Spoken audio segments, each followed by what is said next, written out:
היה לך שם? מה עוד אמרו לך שם? נורא. כאילו, לא הסכמתי לצאת מהחדר. לא הסכמתי, ההורים שלי מביאים את האוכל לחדר. ההורים? ההורים שלי. זה היה מחלקה סגורה? כן. כן. והפחיד אותי.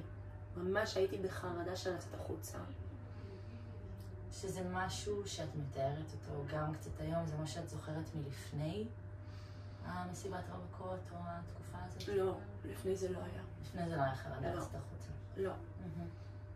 הייתי יוצאת רק לעשן סיגריות ובספסל ספציפי אחד. באשפוז? באשפוז. ובעצם אז הפסיכיאטר אמר לך, יש איזו הבחנה שקיבלת? באיזשהו שלב אחרי, לקראת סוף האשפוז, לקחו את אמא שלי ואותי לשיחה ואמרו לנו סכיזופרניה.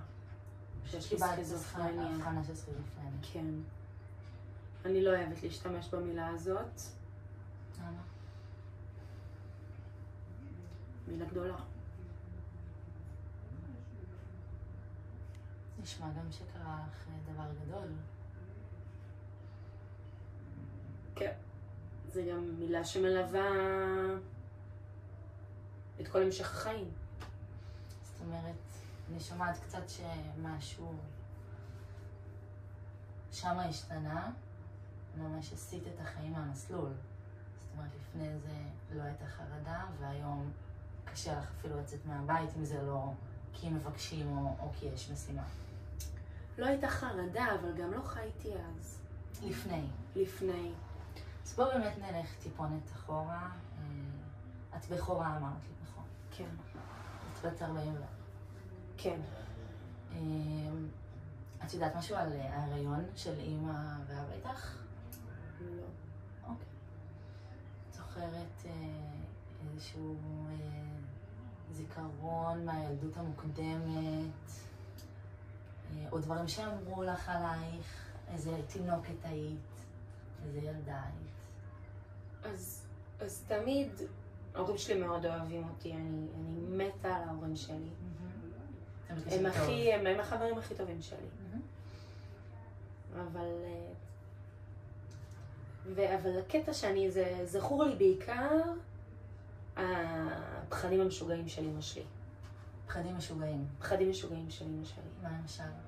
היא הייתה מפחדת ממעליות, ומפחדת מגבהים, ומפחדת מג'וקים, וכל פעם שהיינו נוסעים לטיול של המשפחה, אז אם הרכב לא היה עובר ליד, אם המסלול לא היה עובר ליד בית חולים, היא לא הייתה מוכנה לנסוע. זאת אומרת, היה חייב בית חולים בקרבת מקום. כן. אחרת היא לא הסכימה. לא הסכימה. חס וחלילה שלא יקרה משהו. שאם יקרה משהו, אז יהיה לאן ללכת. זאת אומרת, היא גם קצת פחדה לצאת מהבית. אני לא זוכרת זה ככה, אבל זה נשמע... אבל כן. אוקיי. אז זה היה את הפחדים המשוגעים, ואיך זה גרם לך להרגיש, מה את זוכרת? אז זה כאילו... בסוף, אני מעריצה אותה. היא התגברה על זה.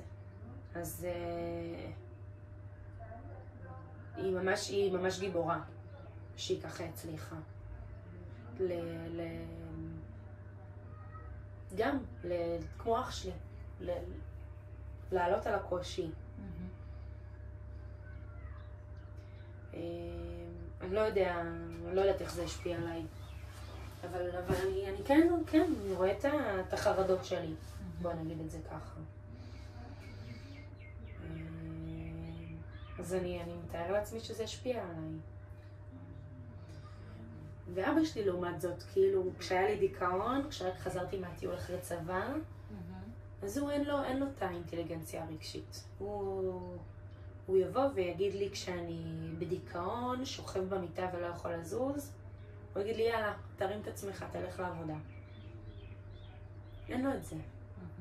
ואמא שלי הכי עוטפת, הכי מחבקת, וגם כנראה רגישה כמוני. אתה רגיש. את רגישה. כן. כן. ואתה אומר שאתה... מה? את אומרת שאת... שהם החברים הכי טובים. זאת אומרת... כן. שלך. כן. כן. הם טסו נגיד לאתונה שבוע שעבר, וממש ממש פחדתי מהרגע שהם יטוסו. עד שכל החלק של לפני הטיסה הייתי ממש בחרדה. אתה יודע להגיד למה? את יודעת להגיד למה?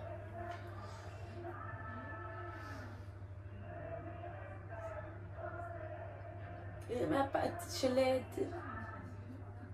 לא. לא, פשוט בחרדה. נגיד את לבד בבית בסוף העבודה, בסוף יום העבודה. נגיד ההורים יצאו לאנשהו. את גם מרגישה חרדה?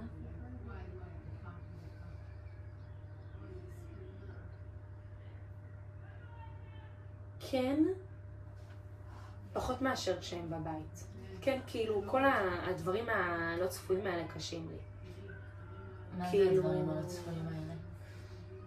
שלמשל, אמא שלי רוצה שאני אבוא איתה לשוק ביום שישי, ואני באה רק בשבילה, אבל אני מת מפחד. אני מת מפחד.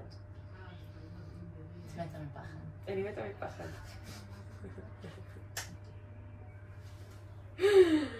קשה. כן.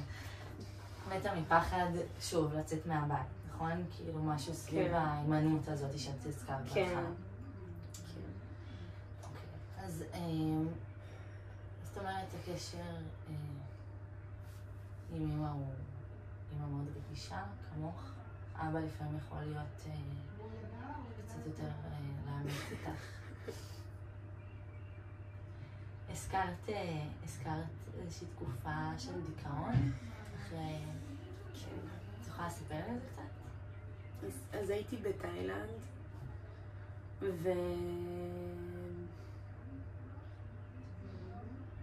והיה מדהים.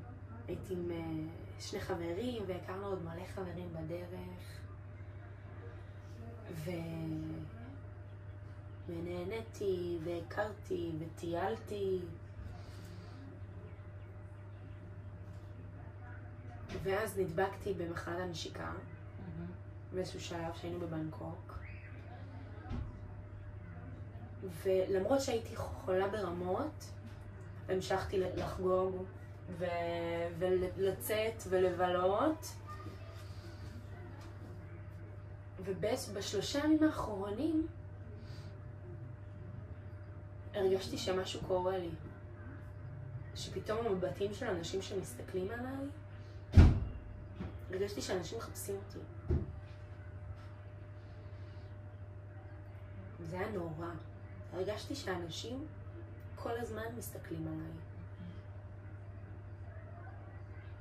והמזל שלי שפגשתי איזה רופא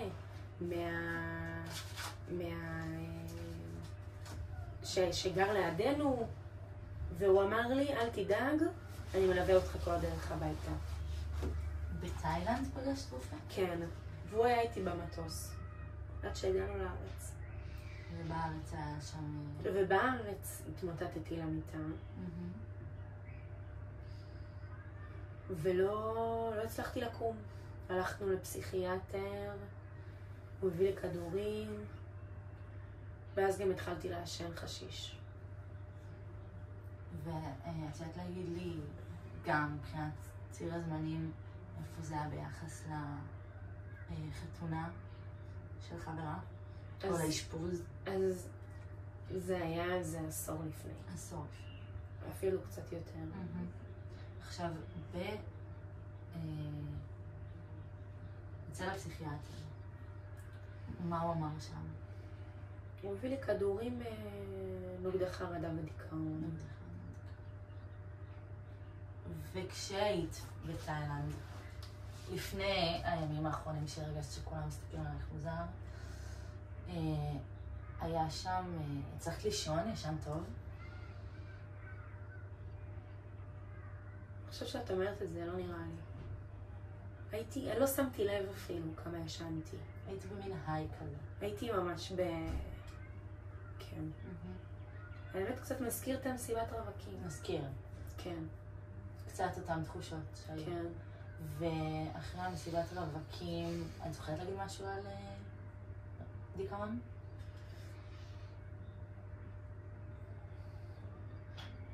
ישר כאילו התחיל לי התקף הפסיכוטי, ואז הייתי בשלוותה. וישר טופלתי תרופתית. אז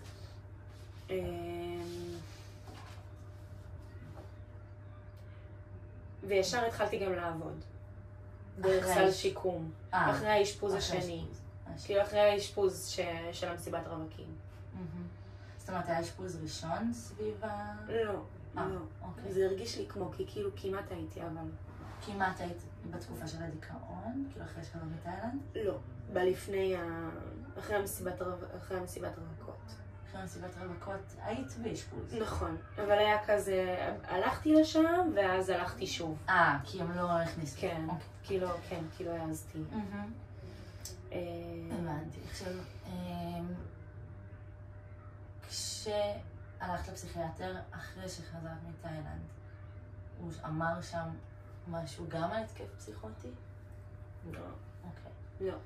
אבל את זוכרת שכזה היית שם ואנשים הסתכלו עליך מוזר. כן. כן.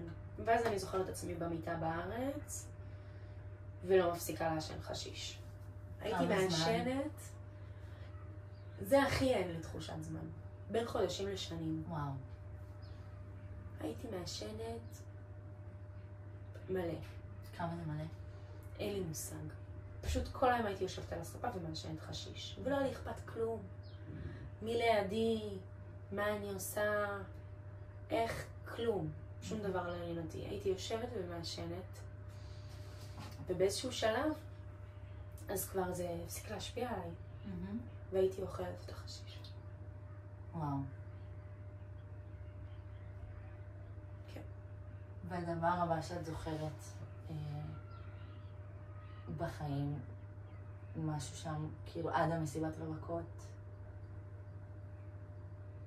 זאת אומרת, הייתה התקופה הזאתי, ואז הגיעה התקופה של המסיבת רווקות, ואז האשפוז, ומאז מה שתיארת לי עד היום, שאת עובדת כמדריכה, זה היה בית שיקומי אמרת? כן. וקצת מפחדת לצאת מהבית. כן.